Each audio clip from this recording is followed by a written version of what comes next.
اللهم صل على سيدنا محمد وعلى آل سيدنا محمد كما صليت على إبراهيم وعلى آل إبراهيم في العالمين إنك حميد مجيد. قال الله تبارك وتعالى في كلامه المجيد: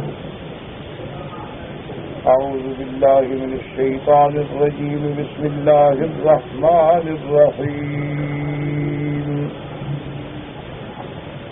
ألف لام را. كتاب أنزلناه إليك لتخرج الناس من الظلمات إلى النور بإذن ربهم إلى صراط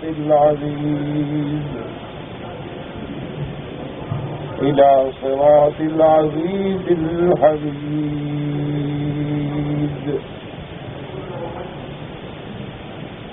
حميد الله الذي له ما في السماوات وما في الأرض وويل للكافرين من عذاب شديد. الذين يستحبون الحياة الدنيا على الآخرة ويصدون عن سبيل الله ويبغونها عوجا أولئك في ضلال بعيد.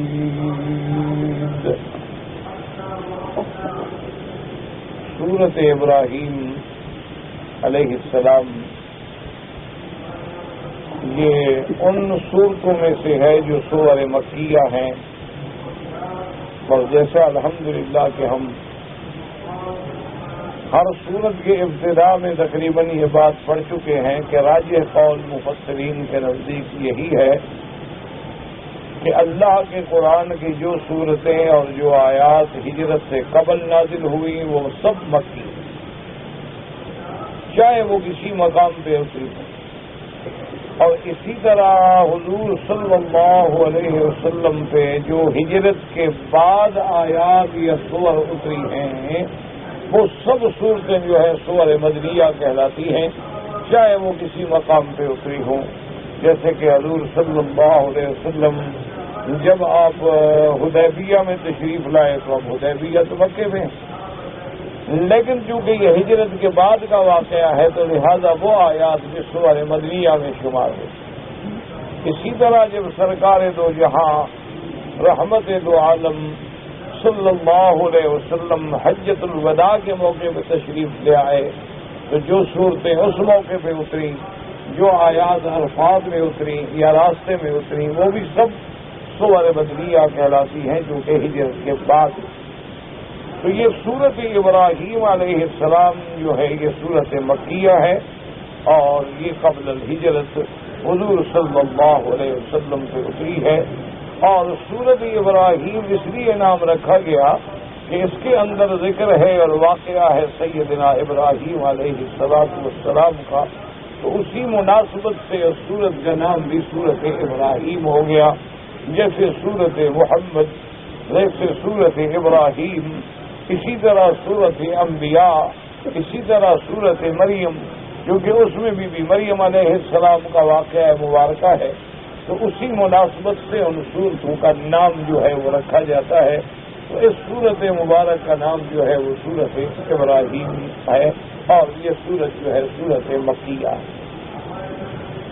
اور ابتدائے سورت میں اللہ تبارک و تعالی نے اپنے کلام مبارک، کتاب مبارک، قرآن مبارک کی عظمت کا بیان فرمایا، اور ساتھ ساتھ اللہ تبارک و تعالی کی عظمت، یعنی جس نے کتاب اتاری ہے اس کی کتنی بڑی شان. اور اسی طرح جب کتاب اتارنے والا عظیم ہے اور کتاب بھی عظیم ہے تو جس ذات پہ اتاری گئی ہے اس کا کتنا بڑا شان.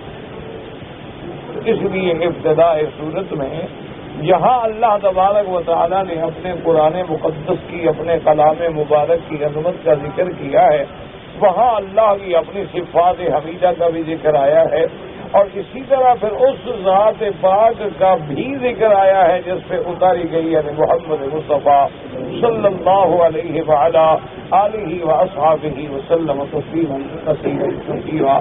اور اسی طرح ایک بات یاد رکھیں کہ جہاں بھی پورے قرآن میں، سارے قرآن مقدس میں جہاں جہاں اللہ کے قرآن کے بارے میں ذکر آئے گا تو وہاں ساتھ ہی شان رسالت محمد مصطفیٰ کا بھی ذکر آئے گا۔ اس کی وجہ یہ ہے کہ جب الحمدللہ ہمارا ایمان ہے کہ یہ قرآن اللہ کا کلام ہے، اللہ کی کتاب ہے، اللہ نے اتارا ہے، جب اللہ نے اتارا ہے تو رسالت تو بدلی کی ثابت ہو گئی کہ سیدنا محمد مصطفیٰ اللہ کے رسول ہے، تبھی تو اللہ نے کلام اتارا ہے۔ آپ اللہ کے پیغمبر ہیں تبھی اللہ نے وحی اتاری ہے۔ تو جہاں جہاں قرآن کا ذکر آئے گا وہاں وہاں صاحب قرآن یعنی محمد مصطفیٰ صلی اللہ علیہ وعلی آلہ واصحابہ وسلم تسلیما کثیرا کا بھی ذکر ہے۔ اور اسی طرح ایک اور دوسری وجہ سے بھی سمجھیں، بعض مفسرین کرام رحمۃ اللہ علیہم اجمعین نے سمجھانے کے لیے ہمیں یہ بات نقل فرمائی ہے۔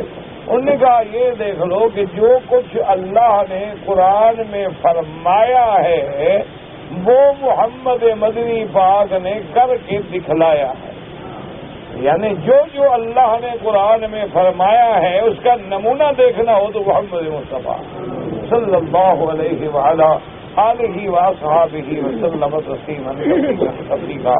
تو اس لیے علماء فرماتے ہیں کہ یہ جو اللہ کا قرآن ہے اس کی عملی تصویر جو ہے، اس کا عملی بالکل نمونہ حق کا جو ہے وہ محمد مصطفیٰ صلی اللہ علیہ وعلی آلہ واصحابہ وسلم تسلیما کثیرا۔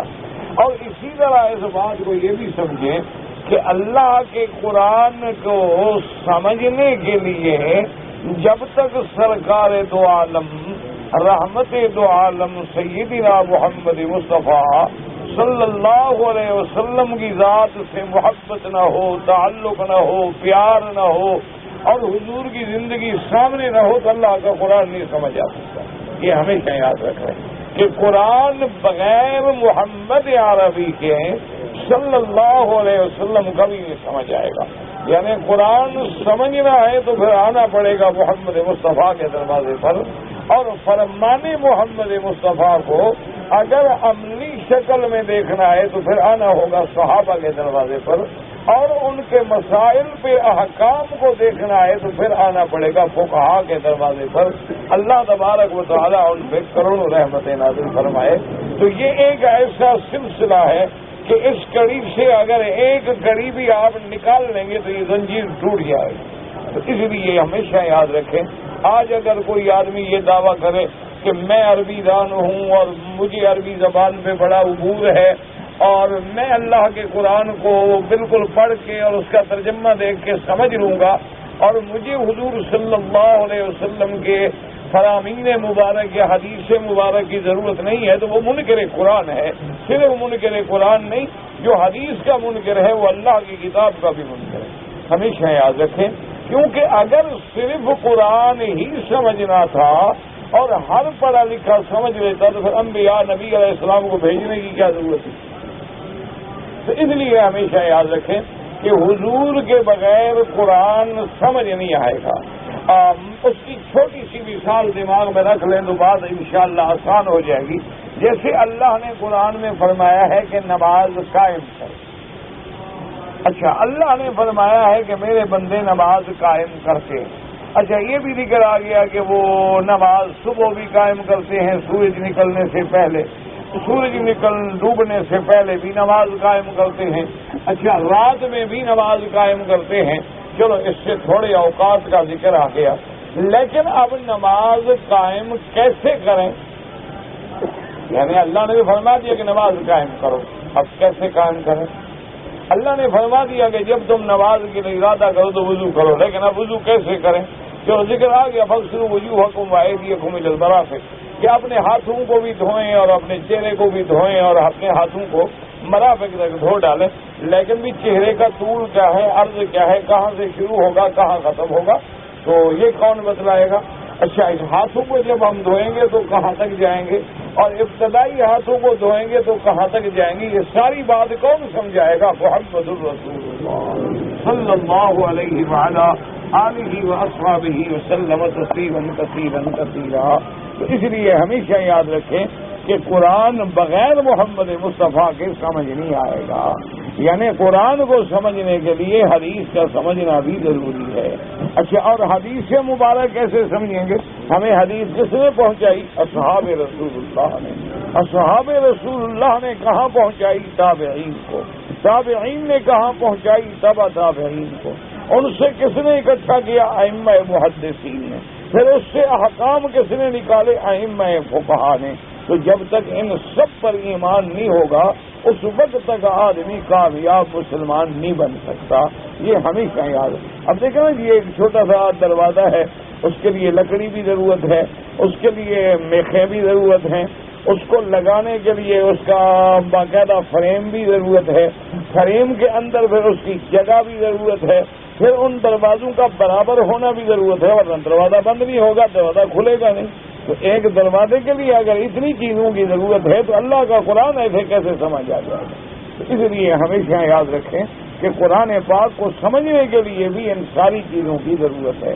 اچھا، جن جن لوگوں نے یہ دعوے کیے کہ ہمیں صرف قرآن کافی ہے، حدیث کی ضرورت نہیں، وہ بھی گمراہ ہو گئے، اور جن لوگوں نے کہا کہ جی ٹھیک ہے ہم حدیث خود سمجھ لیں گے، ہمیں فقہا کی ضرورت نہیں، وہ بھی پٹڑی سے اتر گئے۔ اس لیے ہمیشہ یاد رکھیں۔ تو اب دیکھیں کہ اللہ نے اس آیات مبارکہ میں اپنی کتاب کی جہاں عظمت بیان فرمائی ہے تو وہاں یہ بھی بیان فرمایا ہے کہ اس سے ہدایت پکڑنے کا طریقہ کیا ہے۔ فرمایا بسم اللہ الرحمن الرحیم الف لام را کتاب انزلناہ الیک لتخرج الناس من الظلمات الى النور باذن ربهم۔ ابتدائی صورت میں اللہ نے فرمایا الف لام را، یاد رکھیں یہ حروف مقطعات ہیں، اور پورے قرآن مقدس کی صورتوں میں یہ حروف مقطعات ہیں۔ کہیں الف لام را ہے، کہیں الف لام میم ہے، کہیں ہا میم ہے، کہیں صاد ہے، کہیں قاف ہے۔ تو ان سب کا معنی جو ہے راجح قول یہ ہے کہ اللہ اعلم بمرادہ، کہ بھی ان کا مقصد ہے لازماً، ان کا معنی ہے لازم، ان کا مقصد متعین ہے، لیکن اللہ کے سوا کوئی نہیں جانتا۔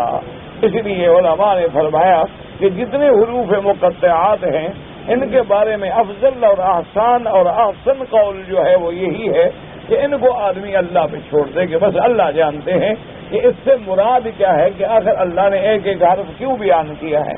اچھا، کہیں فرماتے ہیں حامیم،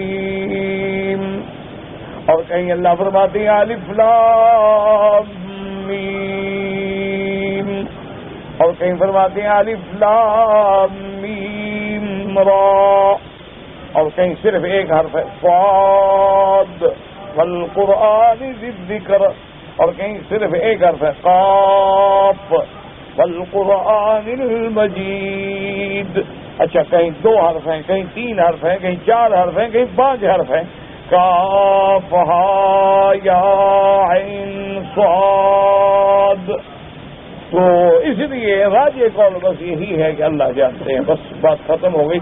اس سے آدمی محفوظ ہو جاتا ہے، کیونکہ اگر کوئی قول نقل کرے گا ہو سکتا ہے غلطی ہو، کیونکہ اگر اس کے بیان کرنے میں امت کے لیے کوئی ضروری بات تھی تو سرکار دو جہاں رحمت دو جہاں صلی اللہ علیہ وسلم اپنے صحابہ کو سمجھا دیتے کہ بھی اس حرف سے یہ مراد ہے، اس حرف سے یہ مراد ہے، اس حرف سے یہ مراد۔ تو جب حضور پاک نے بیان نہیں فرمایا ہے تو قاعدہ یہ ہے کہ جس بات کو اللہ بھی بیان نہ فرمائیں اور اللہ کا نبی بھی بیان نہ فرمائیں تو اس کو تم بھی بلا وجہ نہ خریدو، بلا وجہ نہ تحقیق میں پڑھو، ورنہ حقیقت تک پہنچنا بھی مشکل ہے، اور ہو سکتا ہے کہ ہم راستے میں بھول جائیں، بھٹک جائیں، کوئی غلط بات کہہ بیٹھیں، کسی غلط قول کی نسبت کر دیں حضور پاک صلی اللہ علیہ وسلم کی ذات کی طرف اور اپنے ایمان کو بھی خطرے میں ڈال بیٹھیں۔ تو اس لیے بس اس کے بارے میں مفسرین ایک لفظ لکھ دیتے ہیں کہ اللہ اعلم بمرادہ، اللہ جانتے ہیں کہ اس کی مراد کیا ہے، اس کی حقیقت کیا ہے۔ اچھا، بعض علماء نے فرمایا ہے کہ الف سے مراد اللہ ہے، لام سے مراد جبرائیل ہے، اور قرآن ر سے مراد قرآن مقدس ہے۔ بعض علماء نے بیان کیا، بعد نے فرمایا حامیم، انہوں نے فرمایا ہا جو ہے وہ اللہ کے اسم حنان سے ہے، اور میم جو ہے وہ المنان سے ہے۔ تو لیکن یہ ساری باتیں حدیث سے ثابت نہیں ہیں، یہ ساری باتیں حضور پاک کے قول مبارک سے ثابت نہیں ہیں۔ اگر اسی طرح ہم نے حروف مبارک سے اللہ کے قرآن میں اپنے عقل دوڑانے شروع کیے تو پھر گمراہی کا خطرہ ہے۔ تو اس لیے مفسرین کرام رحمۃ اللہ علیہم فرماتے ہیں کہ جس صورت میں یہ لفظ آئے بس یہ سمجھ لو کہ اس کے مقصد کو اللہ جانتے ہیں، اس کی مراد کو اللہ جانتے ہیں۔ اس لیے فرمایا الف لام را۔ اچھا، اور بعض علماء نے بھی ایک بڑا عجیب اشارہ فرمایا ہے، اللہ عالم، خدا کریں کہ ان کا قول مبارک جو ہے وہ صحیح ہو، لیکن بہرحال چونکہ حدیث مبارک سے یا کسی صحابہ کے قول سے تائید نہیں ملتی، تو ایک قول ہے بزرگوں کا، انہوں نے فرمایا کہ اگر ہم غور کر رہے ہیں تو جہاں جہاں بھی یہ قرآن مقدس کے حروف آئے ہیں نا اکثر، تو لازم اس کے بعد اللہ کے قرآن کا ذکر ہے۔ جیسے فرماتے ہیں صاد والقرآن ذکر، بعد میں قرآن کا ذکر آ گیا، قاف والقرآن المجید، فرمایا الف لام میم ذالک الکتاب لا ریب فیہ، جیسے یہاں فرمایا الف لام را کتاب انزلناہ الیک، تو کہتے ہیں کہ جہاں جہاں یہ حروف ہیں مقطعات ہیں ان کے بعد جو ہے وہ اللہ کے قرآن کا ذکر ہے، تو اس میں اشارہ ہے کہ تم تو ایک حرف کو نہیں سمجھ سکتے ہو تو قرآن کو کیا سمجھو گے؟ جب تک محمد مصطفیٰ کے دروازے پہ نہیں آؤ گے، جب تک قرآن والے کے دروازے پہ نہیں آؤ، تمہیں تو الف لام را کا ترجمہ بھی نہیں آتا، تمہیں تو الف لام میم کا ترجمہ بھی نہیں آتا، تمہیں تو صرف حرف قاف کا ترجمہ بھی نہیں آتا، تمہیں تو صرف حرف سواد کا ترجمہ بھی نہیں آتا، تو سارے قرآن کو کیا سمجھو گے تم؟ تو اگر قرآن سمجھنا ہے تو آؤ محمد مصطفیٰ کے دروازے پر، آ جاؤ محمد مدنی صلی اللہ علیہ وسلم کے دروازے پر، اور پھر میرے قرآن کی اگر عملی صورت دیکھنی ہے تو وہ نمونہ دیکھنا ہے، اس کو بالکل ایک مجسم شکل میں دیکھنا ہے، چلتا پھرتا قرآن دیکھنا ہے، تو وہ کون ہے؟ محمد الرسول اللہ صلی اللہ علیہ وعلا آلہ واصحابہ وسلم تسلیما کثیرا کثیرا۔ اس لیے بی بی عائشہ صدیقہ رضی اللہ تعالی عنہ کا فرمان ہے، بی بی صاحبہ سے جب پوچھا گیا کہ حضور کی صفت بیان کرو، حضور کی سیرت بیان کرو، فرمایا کان خلقہ القرآن، فرمایا پوچھنے والے میرے مدنی کی سیرت دیکھنی ہے تو قرآن پڑھ لو، کیونکہ جو قرآن میں ہے نا جی اس کا عملی نمونہ کون ہے؟ محمد الرسول اللہ صلی اللہ علیہ وسلم۔ اب دیکھیں نا، اللہ نے حکم دیا کعبے کی طرف رخ کرو، سب سے پہلے کس نے رخ پھیرا؟ محمد الرسول اللہ۔ اللہ نے فرمایا کہ رات کو اٹھ کے میرا بدری نمازیں پڑھو، تو کس نے پڑھی پہلے؟ محمد الرسول اللہ۔ اللہ نے حکم فرمایا کہ حج فرض ہو گیا، تو حج کا نمونہ کس نے سمجھایا؟ محمد الرسول اللہ۔ اللہ نے فرمایا میرے محبوب زکوٰۃ فرض ہو گئی، تو زکوٰۃ کا نصاب اور ادائیگی اور حولان حول یہ سارے احکام کس نے سمجھائے؟ محمد الرسول اللہ۔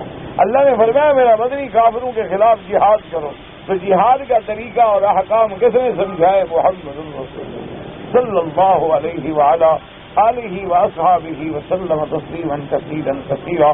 اس لیے قرآن کو سمجھنا بغیر میرے بندی پاک صلی اللہ علیہ وسلم کے ممکن ہی نہیں ہے، یعنی قرآن گویا متن ہے، حدیث جو ہے گویا اس کی شرح ہے، قرآن مبارک کی تفسیر اگر ہے تو حدیث محمد مصطفیٰ ہے صلی اللہ علیہ وسلم، اور اس حدیث مبارک کا جو عملی نمونہ ہے وہ اصحاب رسول اللہ ہے۔ اسی لیے حضور نے فرمایا تھا کہ تمام فرقے جہنم میں جائیں گے، صرف ایک فرقہ جنت میں جائے گا۔ صحابہ نے پوچھا حضور وہ کون سا؟ فرمایا الا ما انا علیہ واصحابی، جس پہ میں ہوں اور میرے صحابہ۔ بھائی جب حضور ہیں تو بات تو ختم ہو گئی، حضور فرماتے جو میرا طریقہ ہے جس پہ میں ہوں، لیکن فرمایا نہ میرا طریقہ بغیر صحابہ کے سمجھ نہیں آئے گا، اس لیے فرمایا الا ما انا علیہ واصحابی. اسی لیے اب دیکھیں نا کہ تہجد کے مسائل ہیں. بڑے بڑے صحابہ بی بی عائشہ سے پوچھتے ہیں, بی بی حفصہ سے پوچھتے ہیں, بی بی ام سلمہ سے پوچھتے ہیں کہ وہ گھریلو زندگی کا مسئلہ ہے, وہ کون بتلائے گا؟ وہ ما سوائے ازواج مطہرات رضوان اللہ تعالی علیہن اجمعین کے کوئی نہیں بتا. بسم اللہ الرحمن الرحیم. الف لام را کتاب انزلناہ الیک. اللہ نے فرمایا قرآن ایک ایسی عظیم کتاب ہے جو ہم نے اتاری ہے آپ کی طرف. تو اس لیے آپ دیکھیں کہ جب اللہ پاک اپنی ذات کی طرف نسبت کریں گے, ہمیں نے اتاری, ہم نے اتاری. انا نحن نزلنا الذکر وانا له لحافظون. یہاں بھی فرمایا انزلناہ, ہم نے اتاری ہے. اور ہم نے کس لیے فرمایا الیک محمد مصطفیٰ, تیری طرف وہ کتاب, وہ قرآن ہم نے اتارا ہے. کیوں اتارا ہے میرا اللہ وہ قرآن؟ فرمایا لتخرج الناس من الظلمات الى النور باذن ربهم, تاکہ آپ نکالیں لوگوں کو. لتخرج الناس, اللہ نے فرمایا قرآن اتارا ہے میرا مدنی آپ پر, ہم نے کس لیے تعویذ لکھا کرو, اسی لیے قرآن اتارا ہے. قسمیں کھایا کرو, ہاں جی, گھول گھول کے پلایا کرو, غلاف دے کے اونچے طاقوں میں سجایا کرو, اس لیے اتارا ہے. پر میں نہ اس قرآن کو ہم نے اس لیے اتارا لتخرج الناس, تاکہ نکالو لوگوں کو. اچھا الناس یہ نہیں کہ صرف عربوں کو, مکے والوں کو, مدینے والوں کو, نہ فرمائے ساری مخلوق کو. ناس میں ساری مخلوق ہے. جیسے فرماتے ہیں قل اعوذ برب الناس مالک الناس الہ الناس. تو اللہ تمام لوگوں کا رب ہے یا مکے والوں کا رب ہے یا صرف مدینے والوں کا رب ہے؟ تو یہاں بھی وہ لفظ ناس ہے کہ میرا مدنی تیری نبوت جو ہے ساری کائنات کے لیے ہے. تیری رسالت اور نبوت جو ہے وہ عرب و عجم کے لیے ہے. تیری نبوت اور رسالت جو ہے وہ قیامت تک کے لیے ہے. اب آپ اس قرآن کے ذریعے لوگوں کو نکالیں, کس سے نکالوں میرا اللہ؟ فرمایا لتخرج الناس من الظلمات الى النور, ان کو اندھیریوں سے نکالو نور کی طرف, روشنی کی طرف. میرا اللہ اندھیریاں کیا فرمایا؟ اندھیری شرک اندھیری ہے, کفر اندھیری ہے, بت پرستی اندھیری ہے. اب دیکھ لیں دنیا کے اندر اندھیرے کا کیا معنی ہوتا ہے کہ آدمی ٹھوکریں کھاتا ہے نا, کبھی ادھر جا رہا ہے, کبھی ادھر جا رہا ہے, کبھی دروازہ نہیں ملتا, کبھی رستہ نہیں ملتا. اسی طرح دیکھ لیں ہندو ہیں 35 کروڑ دیوتا ہے, یعنی پوجنے والے تھوڑے ہیں, دیوتا زیادہ ہیں. یعنی آپ اندازہ کریں کہ بندے تھوڑے ہیں, خدا زیادہ ہیں. اچھا پھر اس کے بعد جناب دیوتا جو ہیں وہ بھی ماشاءاللہ تقسیم ہے, کوئی مذکر ہے, کوئی مؤنث ہے, کوئی دیوتا ہے, کوئی دیوی ہے. اچھا پھر کوئی کالی ہے, کوئی پیلی ہے, کوئی نیلی ہے, کوئی قہر کی ہے, کوئی مہر کی ہے. کسی کا 1 سر ہے, کسی کے 2 سر ہے, کسی کے 4 ہاتھ ہیں, کسی کے 8 ہاتھ ہیں. اور کوئی اب یہ کیا ہے, وجہ کیا ہے کہ اندھیرا ہے, وہ اندھیرے کے اندر ٹھوکریں کھا رہے ہیں, سمجھ نہیں آ رہی. بھگوان کو ڈھونڈنا چاہتے ہیں لیکن اندھیرا ہے, روشنی ہوتی نہیں. اس لیے کبھی دیوالی مناتے ہیں, دیے جلاتے ہیں کہ شاید روشنی مل جائے, لیکن ان کو پتہ نہیں ہے روشنی دیے سے نہیں ہے تو اندر سے پھوٹتی ہے.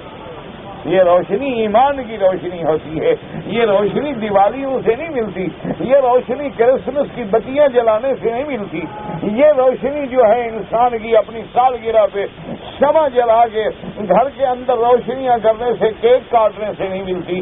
یہ وہ روشنی ہے جو کلمہ محمد مدنی پڑھنے سے اندر سے نکلتی ہے. اللہ تبارک و تعالیٰ پھر روشنی انسان کو عطا فرماتے ہیں. اس لیے ایک صحابی کہتے ہیں کہ میں نے جب آ کے سب سے پہلے کلمہ پڑھا حضور صلی اللہ علیہ وسلم کی خدمت میں کافر تھا, میں آیا, میں نے کہا حضور مجھے کلمہ پڑھائیں. حضور نے مجھے کلمہ پڑھایا اور میں نے پڑھا اشہد اللہ الہ الا اللہ واشہد ان محمد رسول اللہ.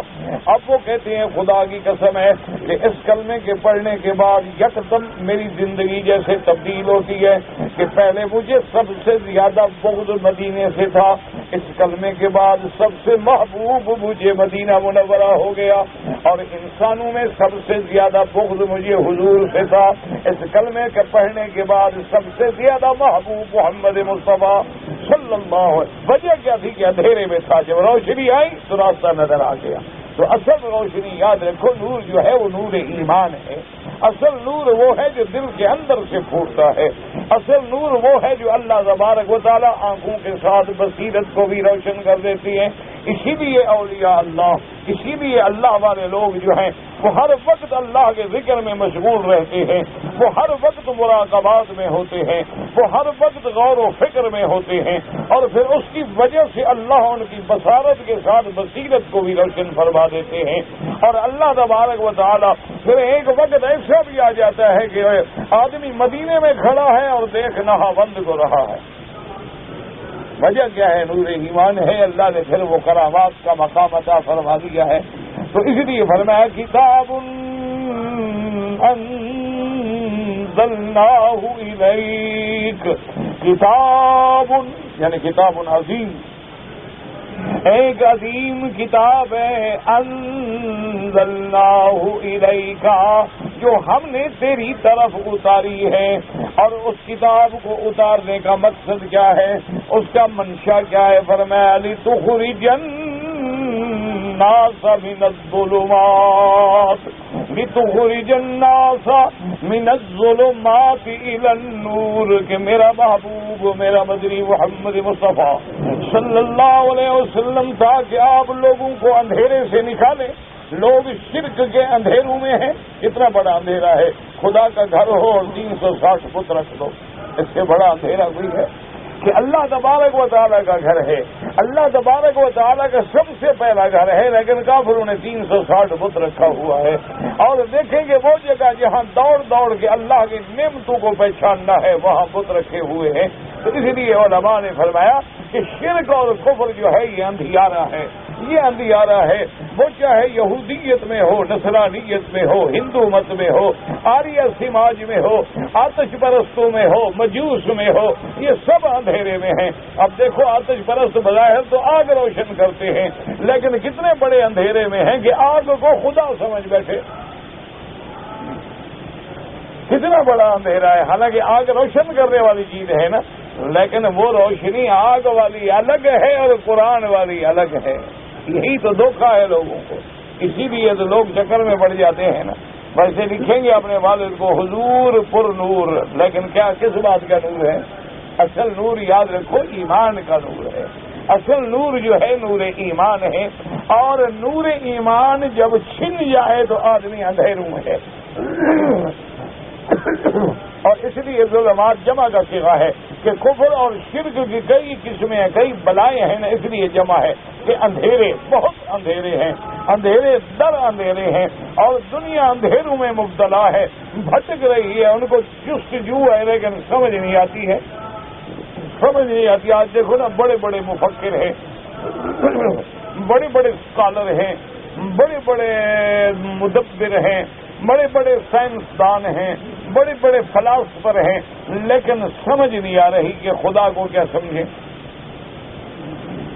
سمجھ نہیں آتی۔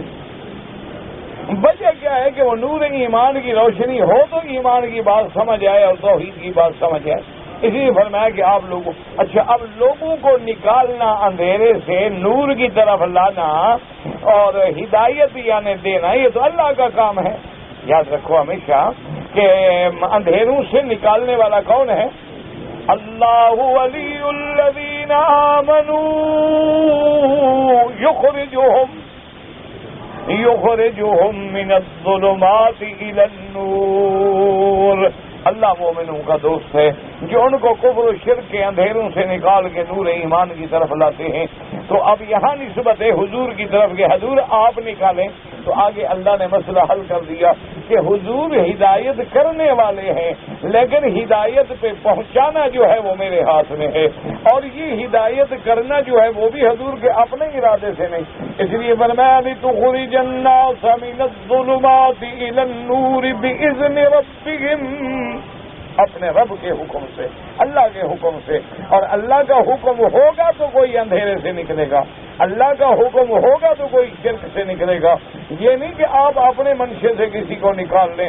اگر ایسا ہوتا تو حضور سب سے پہلے اپنے چچا ابی طالب کو کلمہ پڑھا دیتے، کیونکہ آپ کا سب سے محسن چچا ہے اور آپ کا سب سے محبوب چچا ہے، اور جس نے ساری زندگی قربان اور نچھاور کر دی محمد مصطفیٰ پہ صلی اللہ علیہ وسلم. لیکن حضور نے جب کہا کلمہ پڑھ لو تو ابی طالب نے انکار کر دیا. حضور روتے ہوئے اٹھائے. اللہ نے فرمایا میرا بدری غم کرنے کی ضرورت ہے، انک لا تہدی من احببت، ہدایت میرے ہاتھ میں ہے، آپ کے ہاتھ میں نہیں کہ جس کو چاہے ہدایت دے دے. یہ میرا مسئلہ ہے. میں ہدایت دینے پہ آؤں تو بلال کو حبش سے بلا لوں، صہیب کو روم سے بلا لوں، اور ابو جہل جو مکے میں پیدا ہوا، جو زمزم کی گھٹی لگایا گیا، وہ جہنم کا ایندھن بن گیا. یہ اللہ کی مرضی ہے. دعا کریں اللہ ہماری بھی ہدایت کے فیصلے کر دیں. اللہ تبارک و تعالی ہم سب کی ہدایت کا فیصلہ کر دیں. اللہ حضور کی پوری امت کی ہدایت کا فیصلہ فرما دیں. اللہ ہر کلمے پڑھنے والے کی ہدایت کا فیصلہ. اس لیے فرمایا میرا محبوب آپ ان کو نکالیں لیکن میرے حکم سے. اصل حکم تو میرا ہے. بِإِذْنِ رَبِّهِمْ کدھر إِلَىٰ صِرَاطِ الْعَزِيزِ الْحَمِيدِ. اور میرا بدری ان کو اندھیروں سے نکال کے، شرک سے نکال کے اس رستے کی طرف جو اللہ سے ملانے والا ہے. اور اللہ کی صفت کیا؟ إِلَىٰ صِرَاطِ الْعَزِيزِ. عزیز مانا جو غالب ہے، ایسا غالب جو کبھی مغلوب نہ ہو. اللہ ایسا غالب ہے کہ جو کبھی مغلوب نہ ہو. الحمید، اور تمام حمد کی صفات کا لائق جو ہے وہ اللہ تبارک و تعالیٰ کی ذات ہے، کیونکہ منعم حقیقی اللہ ہے اور تمام نعمتیں اصول و فروغ سے دینے والا اللہ ہے. تو جب سب نعمتیں اللہ کی طرف سے ہیں تو حمد کے لائق بھی اسی کی ذات ہے. اس لیے فرمایا الی صراط العزیز الحمید. اچھا وہ کون ہے؟ الذی لہ ما فی السماوات وما فی الارض. اور آگے اللہ نے اپنے غنا کا بھی ذکر کر دیا کہ میرا مدنی آپ ان کو شرک سے نکالیں، آپ ان کو توحید کی طرف لے آئیں، آپ ان کو صراط مستقیم کی طرف لے آئیں. اور اگر یہ نہ آئے تو مجھے کیا ضرورت ہے؟ لہ ما فی السماوات وما فی الارض. جو کچھ آسمانوں میں ہے اور جو کچھ زمینوں میں ہے وہ اللہ کے لیے ہے. اللہ تبارک و تعالی تمام کائنات کا مالک ہے. اللہ تبارک و تعالی آسمان و زمین ان کی چیزوں کا مالک ہے. اگر تم ایمان لاؤ گے تو تمہارا بھلا ہے، اگر تم ہدایت پہ آؤ گے تو تمہارا بھلا ہے، اگر تم ہدایت پہ نہ آؤ تو تمہارا نقصان ہے. اگر تم اللہ کے گھر میں آنے کے بعد بھی توحید نہ سمجھو، اگر تم مدینہ محمد مصطفیٰ، مدینہ منورہ، اللہ کے کروڑوں صلاۃ السلام ہوں میرے مدنی پاک کے روضہ مبارک پہ، وہاں جانے کے بعد بھی تمہیں اللہ کی توحید، میرے محبوب کی رسالت، سیدنا صدیق کی صداقت، سیدنا عمر کی عدالت، صحابہ کی حقانیت، مہاجرین و انصار کی عظمت سمجھ نہ آئے تو پھر سمجھ لو کہ تیرا اپنا مقدر ہارا ہوا ہے. ورنہ اس لیے کہ ساری روشنی کے رستے تو کھل گئے ہیں کہ اللہ پاک نے کعبے میں پہنچا دیا. کعبہ کیا ہے؟ ہدی للعالمین. اللہ نے ہمیں کلمہ نصیب کیا محمد عربی کا. محمد عربی کیا ہے؟ رحمت للعالمین. اور اللہ نے ہمیں اپنی توحید کی دعوت دی. اللہ کون ہے؟ رب العالمین. تو ان کے باوجود بھی اگر ہم شرک پہ رہیں تو پھر ہماری اپنی بدقسمتی ہے. اس لیے فرماتی الی صراط العزیز الحمید، الی صراط العزیز الحمید الذی لہ ما فی السماوات وما فی الارض وویل للکافرین من عذاب شدید. آگے اللہ فرماتی ہے وویل، یاد رکھیں ویل کا معنی ہوتا ہے ہلاکت، کہ ہلاکت و بربادی ہو کافروں کے لیے. اور بعض علماء نے فرمایا کہ ویل جو ہے اسم وادن فی جہنم، جہنم میں ایک وادی ہے جس کا نام ویل ہے. اللہم اجرنا من النار، اللہم اجرنا من النار، اللہم ارزقنا الفردوس الاعلی بغیر حساب. اس لیے کہ دعا یہ کیا کریں کہ اللہ بغیر حساب کے رحم فرما دے. اللہ اکبر. اسی لیے حضرت امام احمد بن حنبل رحمۃ اللہ علیہ کی ایک دعا ہے, فرماتے ہیں یا رب کل شیء, یا رب کل شیء بقدرتک علی کل شیء, یا رب کل شیء بقدرتک علی کل شیء فاغفر لی کل شیء لا تسألنی عن شیء. بس دعا یہ کریں کہ حساب نہ ہو. اگر حساب ہو گیا نا پھر مشکل ہے, پھر بچنا مشکل ہے. بس دعا یہی کر لو اللہ ہمیں بغیر حساب کے اور حضور کی ساری امت پہ رحم فرما دے. اللہ پاک حضور کی امت کو جنت نصیب فرما دے.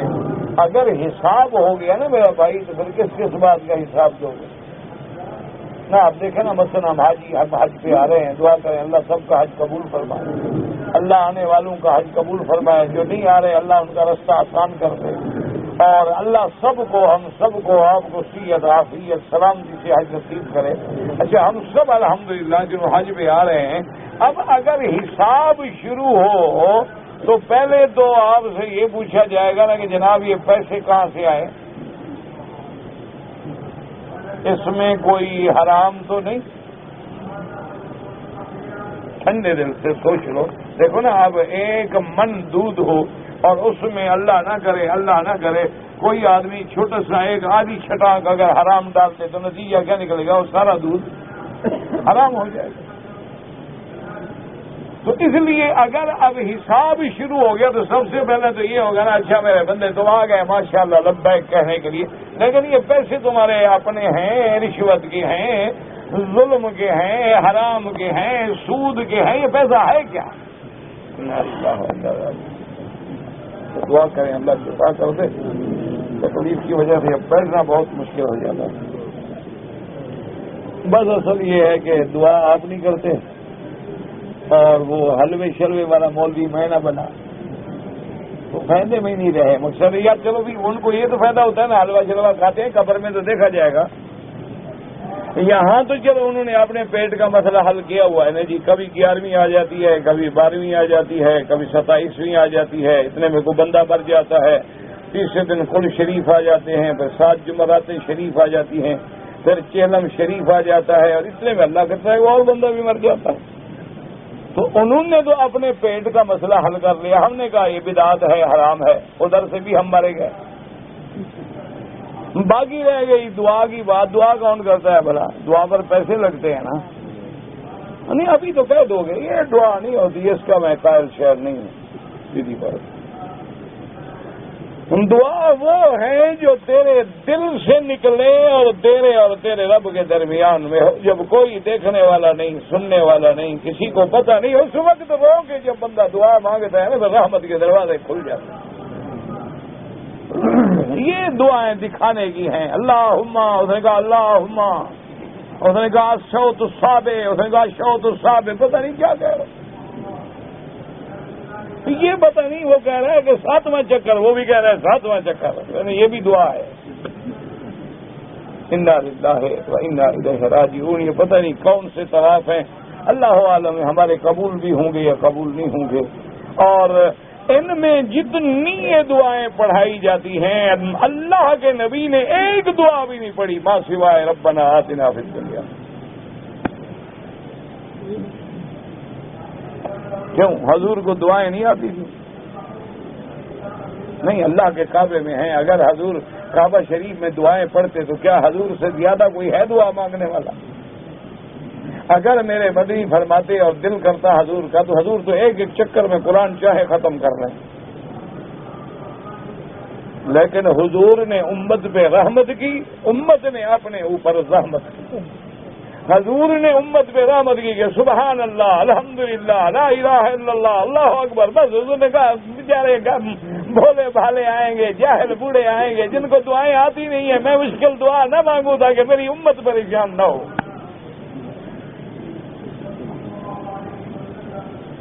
اس لیے حضور نے سارے دوا میں سے سبحان اللہ سبحان اللہ سبحان اللہ الحمدللہ, تاکہ ہر بندہ عربی اجمی پڑھا لکھا ہے, جاہل ہے, بوڑھا ہے, جوان ہے, عورت ہے, سبحان اللہ تو ہر کوئی جانتا ہے.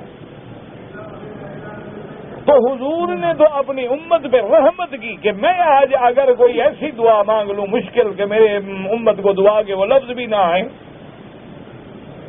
تو ساری زندگی روتے رہیں گے. وہ کہیں گے حضور والی دعا تو ہم نے نہ مانگی.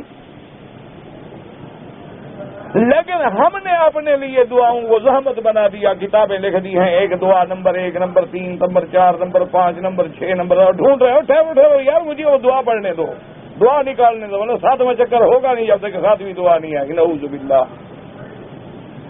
ثم نعوذ باللہ. اچھا پھر چکر لگ رہی ہے لیکن وہ کتاب ضرور پڑھنا. آگے بندے سے ٹکرا رہے لیکن وہ پڑھا یا اللہ اللہم انی اعوذ بک, اللہم, اس کو پتہ ہی نہیں یا اعوذ بک کا کیا معنی ہے. اس لیے میرے عزیز یاد رکھو حجاج کرام معتمرین عظام کہ اصل دعا وہ ہے جو تیرے دل سے نکلتی ہے, وہ سیدھی عرش میں جاتی ہے. اسی لیے اولیاء اللہ نے لکھا ہے کہ اگر تو دعا مانگ رہا ہے اور تیرا دل نہیں لگ رہا ہے تو چھوڑ دو, مت مانگو دعا. کہیں رب ناراض نہ ہو جائے کہ دعائیں مجھ سے مانگ رہے ہیں اور دماغ تمہارا اپنے ملک میں اٹکا ہوا ہے. اس لیے حکم ہے کہ ان قلب لاہن, غافل دل کے ساتھ دعا نہ مانگو. دعا مانگنے کا طریقہ ہے کہ تو پاک ہو, زبان پاک ہو, بدن پاک ہو, لباس پاک ہو, کھانا پاک ہو, پہلے درود ہو, پھر حمد و ثنا ہو, اس کے بعد دعا ہو. اور دعا کا لفظ جو ہے دل اور زبان کی موافقت سے نکلے تو پھر کمال یہ ہوتا ہے کہ ابھی دعا کے ہاتھ اٹھے ہوئے ہوتے ہیں. اذ نادى ربه نداء خفيا قال رب اني وهن العظم مني. ابھی پیغمبر دعا کر رہا ہے اور اللہ نے حکم دیا جبریل جلدی جا کے بتا دو یا زکریا انا نبشرک بغلام, جاؤ مبارک تمہیں بچہ دے دیا. یہ کیا دعا ہے کہ سارے حرم والے دعا مانگتے ہو فلسطین میں اور مسلمان مر جاتے ہیں, تم سارے دعا مانگتے ہو کشمیر میں اور ہمارے مسلمان برباد ہو جاتے ہیں, تم دعا مانگتے ہو شیشان میں اور تباہی آ جاتی ہے, دعا مانگتے ہو کفر اور دم دناتا ہے, دعا مانگتے ہو مسلمان اور نیچے جا رہے ہیں. تمہاری دعائیں کدھر جا رہی ہیں آخر؟ سیدھی بات کرو کہ ایک رسم ہے, کر رہے ہیں, نہ دعا ہے, نہ دل ہے, نہ صدق ہے. جیسے کہ میرے محبوب نے, رحمت دو عالم نے, سرکار دو جہاں نے, حضرت مدنی صلی اللہ علیہ وسلم نے فرمایا تھا کہ جب میری امت تیرا لباس حرام کا ہوگا, تیرا کھانا حرام کا ہوگا, تیرا پینا حرام کا ہوگا, پھر تو ہاتھ اٹھا کے لمبی لمبی دعائیں کرے گا, یا رب یا رب یا رب انا یستجاب لکم. فرمایا کہاں سے تمہاری دعائیں منظور ہوں گی؟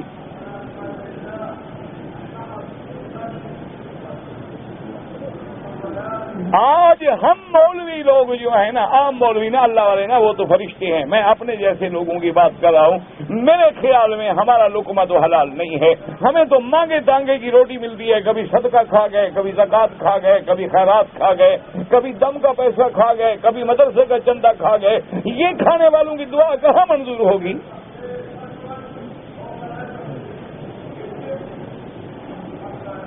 اور جو تاجر ہیں اس کا 99% کاروبار جو ہے سود میں ہے.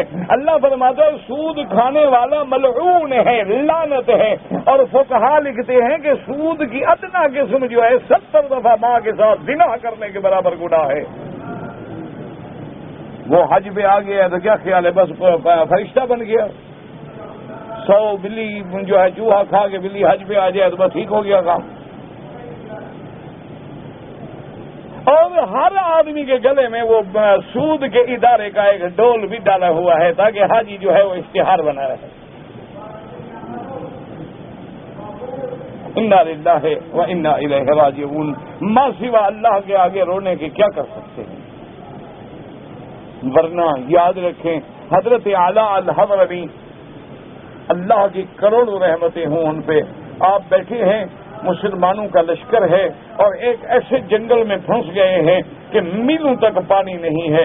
اور وہ جو آگے لوگ ڈھونڈنے گئے وہ دوڑ کے آئے, انہوں نے کہا حضرت اعلیٰ سے, انہوں نے کہا حضرت لشکر اسلام ایسی مصیبت میں الجھ گیا ہے، ہمیں کسی دشمن نے غلط راستے پہ ڈال دیا ہے کہ اب میلوں تک ہمارے آگے پیچھے دائیں بائیں کہیں پانی کا کوئی آثار نہیں ہے، اور ہمارے پاس جو پانی ہے وہ زیادہ سے زیادہ 2 گھنٹے گزارا کر لے گا، اس کے بعد یہ 1500-1000 کا لشکر جو ہے مٹ جائے گا۔ آپ نے فرمایا گھبراتے کیوں، کوئی پریشانی کی بات نہیں۔ 2 رکعت نماز پڑھی اور اس کے بعد یا علی یا عظیم یا علیم یا حلیم یا علی یا عظیم یا علیم یا حلیم، یہ دعا حضرمی معروف ہے۔ کہا اللہ اللہ دنیا میں زمین میں تیرے آسمان کے خزانے میں تو کبھی نہیں ہے، ہاتھ نیچے نہیں آئے، بادل گرج کے برس پڑے۔ فرمایا جتنا پانی بھرنا ہو بھر لو۔ ہم دعا مانگتے ہیں جو پہلے بادل ہے وہ بھی چلے جاتے ہیں۔ وجہ کیا ہے آپ؟ اس کی وجہ یہی ہنسنا۔ کعبہ شریف میں بھی ہم ٹھٹھا مخول کرتے ہیں، ہنستے ہیں، یہی وجہ ہے۔ آئے حج پہ ہیں ماشاءاللہ، سر منڈانے کے بجائے اس طرح پھروا کے آئے ہیں۔ آئے حج پہ ہیں ماشاءاللہ، لبیک اللہم لبیک، اللہ میاں دادا اس طرح پھروا کے آ رہا ہوں، لبیک اللہم لبیک۔ کیا ہے؟ کس سے مذاق کر رہے ہو؟ کس سے ٹھٹھا کر رہے ہو؟ تمہیں کعبے کا بھی حیا نہیں آیا، محمد مدنی کے روضے پہ جا رہے ہو، پھر بھی کلین شیو ہو کے جا رہے ہو، اس کا بھی حیا نہیں ہے، تو کیا ضرورت ہے حج پڑھنے کی؟ کیا ضرورت ہے کہ وطن چھوڑو، گھر چھوڑو، پریشانی لو، زبان سمجھ نہیں آ رہی، بات سمجھ نہیں آ رہی، تکلیف ہو رہی ہے، پریشانی ہو رہی ہے۔ جب ہم نہیں بدلے ہیں، نہ زمین بدلی، وہ سارا جہاں بدلا لیکن تو نہیں بدلا، کیا ضرورت ہے حج پہ آنے کی؟ کعبہ شریف اداس ہے ہمارے بغیر، ہم نہیں آئیں گے تو کعبہ شریف بڑا پریشان ہوگا کہ ماشاءاللہ ایسے حاجی میرے گھر میں کبھی نہیں آئے کہ تازہ شیو کرا کے بوسہ دیتے ہیں۔ بس انا للہ و انا الیہ راجعون۔ بہرحال بھائی مجھے تو اپنا تو بڑا خطرہ ہے، تم پہنچے ہوئے لوگ ہو، دعا کرو اللہ تمہاری دعا سے میرے حال کو بھی راست کر، ورنہ ہمیں تو حضرت کوئی پتہ نہیں ہوتا۔ کوئی شاگرد کپڑے میں دے جاتا ہے، پتہ ہے اس کا حلال کی کمائی ہے یا حرام کی ہے؟ کبھی ہم نے سوچا؟ کوئی کہتا ہے جی اچھا استاد جی یہ گھڑی آپ باندھ رہے ہیں، اچھا جی ماشاءاللہ، استاد بھی کہتا ہے جزاک اللہ، یہ پتہ نہیں کہ شاگرد نے ڈاکہ مارا ہے، چوری کی ہے۔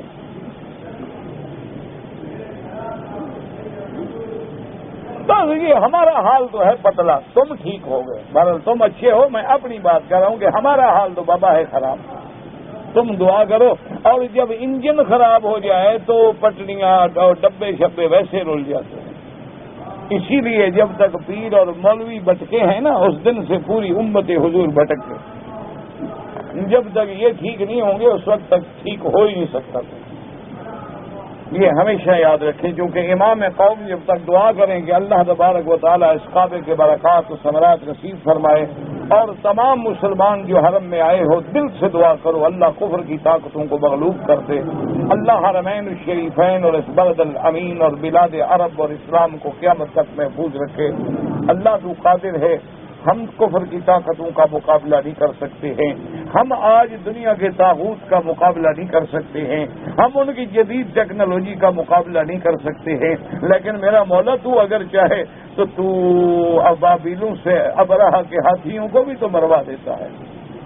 تو قادر ہے، تیری قدرت تو کوئی بڑی نہیں ہے، لیکن تو بھی تو ناراض ہے نا، ہم نے تمہیں بھی تو راضی نہیں کیا نا۔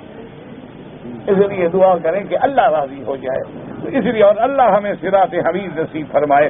اس لیے فرماتے ہیں وَوَيْلٌ لِّلْكَافِرِينَ مِنْ عَذَابٍ شَدِيدٍ، کافروں کے لیے ہلاکت ہے، بربادی ہے، عذاب دردناک ہے۔ کیوں؟ اچھا کافر ایسا کیوں کرتے ہیں؟ الَّذِينَ يَسْتَحِبُّونَ الْحَيَاةَ الدُّنْيَا عَلَى الْآخِرَةِ، جن لوگوں نے دنیا کو آخرت کی زندگی پہ ترجیح دے رکھی ہے کہ دنیا دنیا دنیا، آخرت بھول گئے ہیں۔ وَيَصُدُّونَ عَن سَبِيلِ اللَّهِ وَيَبْغُونَهَا عِوَجًا، اور خود بھی کافر ہیں، خود بھی بھٹکے ہوئے ہیں، اور لوگوں کو بھی اللہ کے راستے سے روکتے ہیں اور کجی ڈھونڈتے ہیں۔ فرمایا اولئک فی ضلال بعید، یہی لوگ ہیں جو گمراہی میں بہت دور جا پڑے ہیں. اللہ ہم سب کو گمراہی سے بچائے اور ہدایت کے فیصلے فرمائے. ہاں بڑا مسئلہ رہ گیا. کہتے ہیں جی رفع یدین کے بغیر نماز ہو سکتی ہے، 1400 سال میں حل نہیں. انا للہ و انا الیہ راجعون. اللہ کے بندے نہ فرض ہے نہ واجب ہے، مستحب بات ہے. جو کرتے ہیں اللہ نماز قبول فرمائے، جو نہیں کرتے ہیں اللہ ان کی بھی قبول فرمائے. کوئی مسئلہ نہیں ہے. جب آدمی سفر کے لیے گھر آئے، پتہ نہیں کیا، جب آدمی گھر میں آ جائے تو سفر ختم، اور جب سفر کے لیے نکلے تو اپنے گھر کے اس شہر کے حدود آبادی سے جب باہر نکلے تو اب مسافر ہو گیا. اور سفر جو ہے وہ 48 میل ہو امام ابو حنیفہ رحمۃ اللہ علیہ کے نزدیک.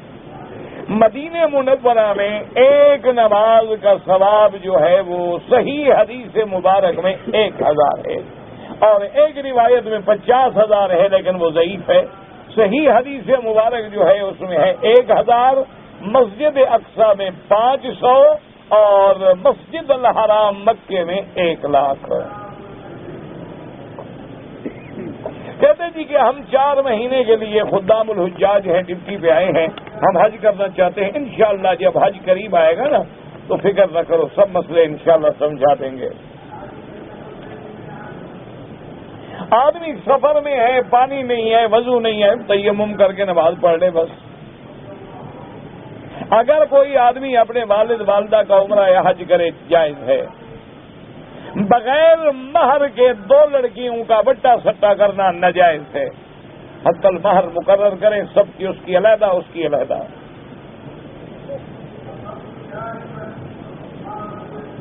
اگر ایک آدمی نے زندگی میں پہلے حج کیا ہوا ہے، اب وہ شوال میں 100 عمرہ بھی کرے، حج فرض نہیں ہوتا. حج بس زندگی میں ایک دفعہ فرض تھا، کر لیا آپ نے. اب آپ کریں یا نہ کریں آپ کی مرضی ہے. اگر کوئی آدمی مدینہ منورہ جاتا ہے زیارت کے لیے تو واپسی پہ احرام باندھنا ضروری ہے، چونکہ مدینہ منورہ میقات ہے. احرام باندھ کے آئیں اور عمرہ کریں. اگر عورت جو ہے جو زیور استعمال کرتی ہے پہننے کے لیے ہے، امام ابو حنیفہ رحمۃ اللہ علیہ کے نزدیک ان پر زکوٰۃ ہے. امام احمد بن حنبل رحمۃ اللہ علیہ فرماتے ہیں جو زیور استعمال کے لیے ہیں ان پہ زکوٰۃ نہیں ہے. لیکن احتیاط تو اسی میں ہے نا بابا، جتنی اللہ کے راستے میں نکالو گے فائدہ ہی ہوگا، گھاٹا تو نہیں ہوگا نا.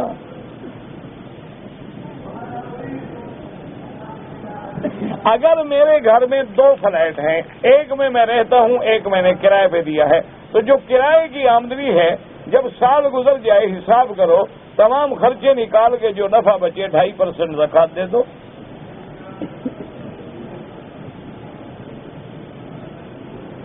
کہتے ہیں کہ جو لوگ، میرے دماغ میں ایک بڑا مشکل سوال اٹھا ہوا ہے کہ جو لوگ یہ مخنث ہیں یعنی خسرے ہیں، ہیجڑے ہیں، ان کی داڑھی کا کیا ہوگا؟ جب اللہ نے نہیں دی تو میں لگا دوں گا.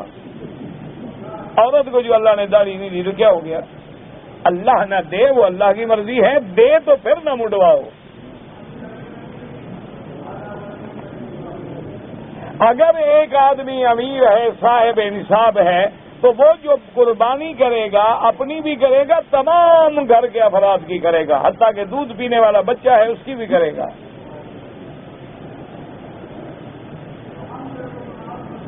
کوئی آدمی گھر میں مر جائے تو عورتوں کا 1 مہینہ گھر میں رہنا ضروری ہے، عورتوں کا نہیں، اس کی بیوی کو 4 مہینے 10 دن عدت میں رہنا ہے. باقی عورتوں کا کیا گناہ ہے بھائی؟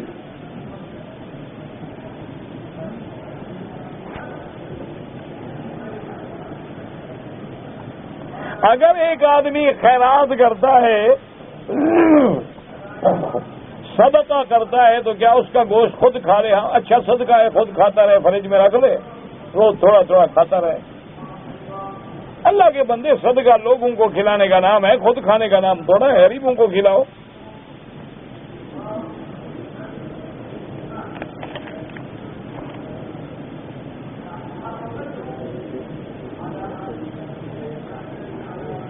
اگر میری عورت ہے، اس کا حیض آنا بند ہو گیا ہے، تو اس کے بعد میاں بیوی مل سکتے؟ کیوں نہیں مل سکتے؟ حیض تو 50 سال میں بند ہو جاتا ہے. عورت کی عمر اگر 80 سال ہے 60 سال ہے تو باقی بیوی میاں خان سے ہی نہ ملے، اچھا مسئلہ ہے بھائی، بالکل ملے، کیوں نہ ملے؟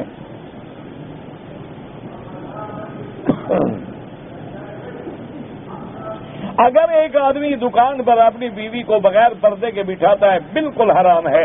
عورت کا غیر مردوں سے بات کرنا، غیر مردوں کے سامنے آنا حرام ہے.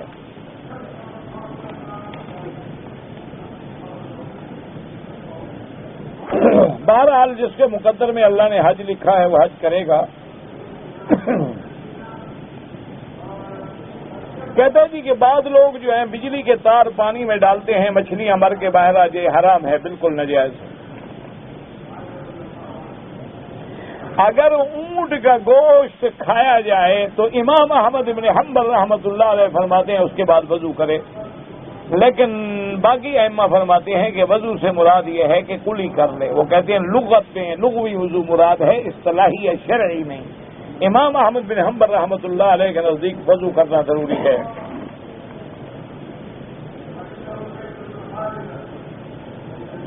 کہتے ہیں جی کہ جو بچہ مردہ پیدا ہو کہتے ہیں گھر میں دفن کرو، یہ بالکل جھوٹ ہے. مردہ پیدا ہوا ہے اس کو کہیں جگہ جہاں مرضی آئے قبرستان میں دفن کرو. اگر کوئی عورت بغیر محرم کے حج پہ آئے وہ گناہ گار ہے. حج تو اللہ قبول کر لیں گے انشاءاللہ، لیکن اس کا سفر کرنا بغیر محرم کے نکلنا جو ہے وہ شریعت کے خلاف ہے.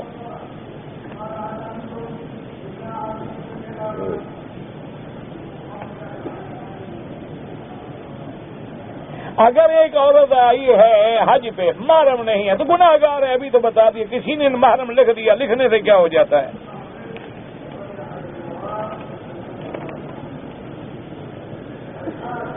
ایک آدمی روزی کماتا ہے لیکن نماز نہیں پڑھتا، امام احمد بن حنبل کے نزدیک وہ کافر ہے، باقی ائمہ کے نزدیک فاسق و فاجر ہے، توبہ کرے فوراً.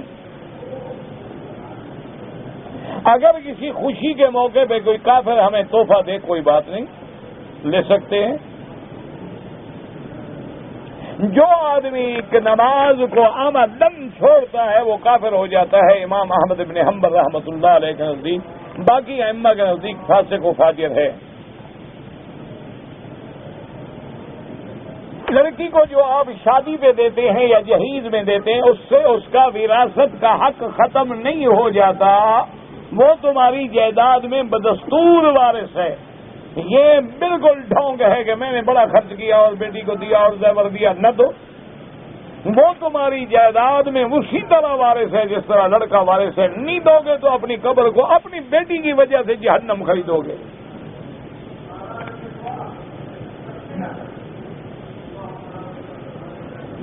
ہمارے یہاں کافروں کی عید ہوتی ہے، جانوروں کو بناتے ہیں، سجاتے ہیں، پوجا کرتے ہیں، کفر ہے. کسی غیر اللہ کی پوجا کرنا جو ہے وہ کفر ہے.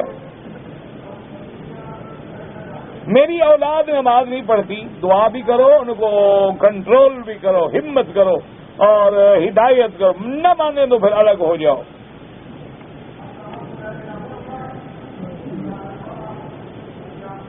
اگر ایک عورت حالت حیض میں ہے اور کھانا پکائے، کھانا حلال ہے، کھانے کو کیا ہے؟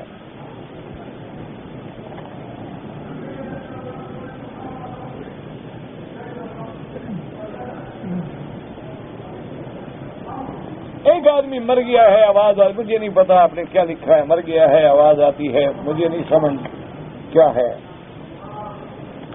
اگر مائے زمزم جو ہے بیٹھ کے پیئیں، قبلہ رخ کرو کے پیئیں، 3 سانس لے کے پیئیں، اگر کھڑے کھڑے بھی زمزم پی لیں تو پینا جائز ہے، اور پانی کھڑے ہو کر پینا ناجائز ہے.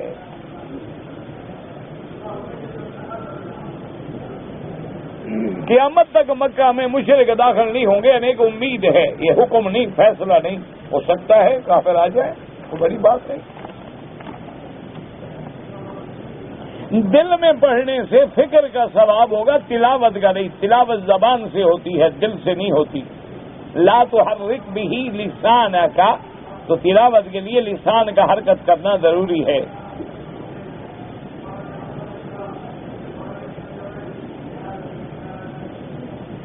ایک بوڑھی عورت ہے، ہاتھ پھیرتی ہے، بچہ ہو جاتا ہے، اچھی بات ہے، ٹھیک ہے، ہو جاتا ہوگا بھائی.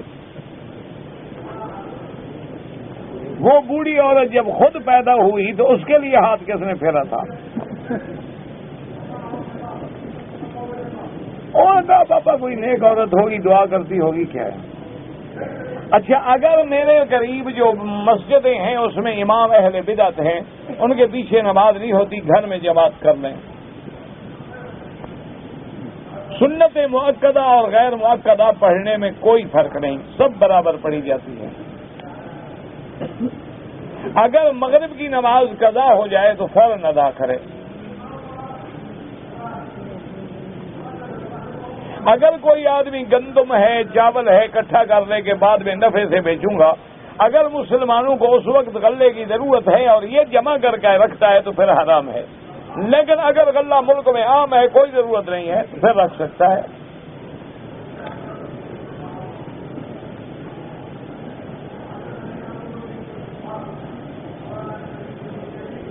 کبوتر پہنچ چیونٹی پہنچ، پتہ نہیں نہ چیونٹی پہ حج فرض ہے نہ کبوتر پہ، بندے پہ فرض ہے۔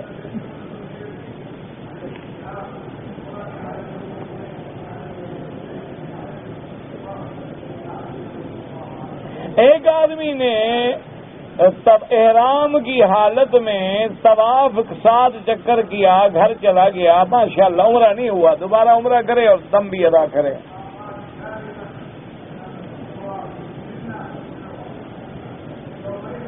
اگر ایک لڑکی ہے اور وہ یہودی ہے یا عیسائی ہے اور وہ کسی مسلمان لڑکے سے شادی کرنا چاہے، بالکل جائز ہے، کوئی منع نہیں، لیکن اپنے والدین کی رضامندی دیکھو، اور جب مسلمان لڑکی نہ ملے تو مجبوراً اہل کتاب لڑکی سے شادی کر لو۔ اگر مسلمان لڑکی ملے تو پھر نہ کرو، کیونکہ بعد میں جب اولاد ہوتی ہے تو بڑے مسئلے پیدا ہو جاتے ہیں۔